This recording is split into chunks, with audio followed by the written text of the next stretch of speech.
On this day in 1971, Celtic beat Hearts 3-2 in the last game they ever played on Christmas Day.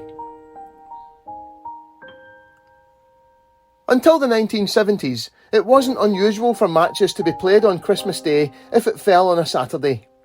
Indeed, it wasn't unusual for people to work on Christmas Day at that time, and the Evening Times carried a full match report in that day's edition, which people presumably left the house to go out and buy after their Christmas dinners. Celtic had sold Tommy Gemmell to Nottingham Forest the week before and were missing Bobby Murdoch and Lou Macari through injury, with Kenny Dalglish named that day as the Evening Times Player of 1971, wearing the number 4 shorts in Murdoch's place. Celtic were just 1 point ahead of Aberdeen, with 29 points after 16 matches, and Hibernian a further 5 points behind the Dons in third place.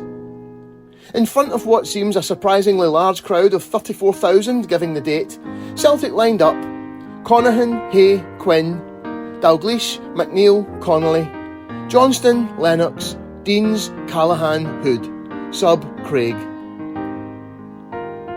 Before a minute had passed, Celtic were 1-0 ahead after a flowing move.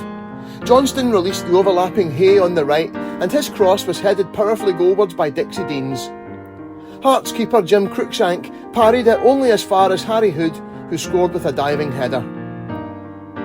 The expected flood of goals didn't materialise, the Glasgow Herald reporting on the 27th of December 1971. The expectation was that Celtic would consolidate steadily on their lead, but in the course of the next half hour, Hearts, far from abdicating their cause, took a sizable share of the play.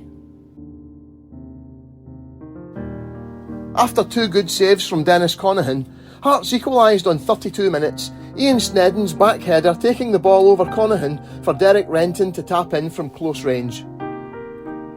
Before Hearts could settle on level terms, Celtic retook the lead. The Evening Times reported on the 25th of December. Celtic came storming back, and after 36 minutes they took the lead again.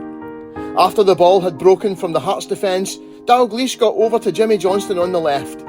The wee man jinked past 2 players before shooting the ball well away from Cruikshank, although he did get a hand to the shot. It was all Celtic now, and Hearts were content to put the ball anywhere. The second half started with Celtic in complete control, Jimmy Johnston turning in an exhibition performance, and Harry Hood smashed a shot off the junction of post and crossbar as they piled on the pressure. Alan Heron wrote in the Sunday Mail of the 26th of December 1971, "Celtic were really on top now. They played some really superb football at incredible pace, and at last got a third goal from goal-a-game Deans. A brilliant piece of manoeuvring and pass from Hood gave the striker possession at the edge of the box. He moved away from Veach and turned to thunder the ball into the far corner of the net." There was still time for Hearts to pull one back, Donald Ford heading a cross down for Jim Brown to force the ball home from close in on 77 minutes, and the last 10 minutes were nervier than they should have been, given Celtic's dominance of the second half. The Glasgow Herald reported, "The performance of the back four at times must have left Jock Stein less than sanguine.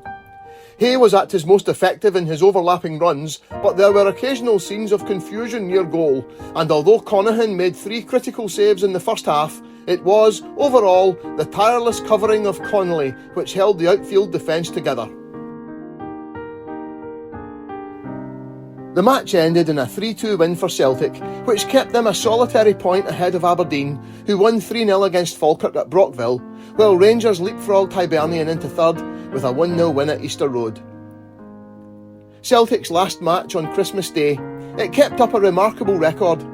In 15 matches played on Christmas Day, it was their 13th win, with only 1 defeat. Have a happy, hoopy Christmas.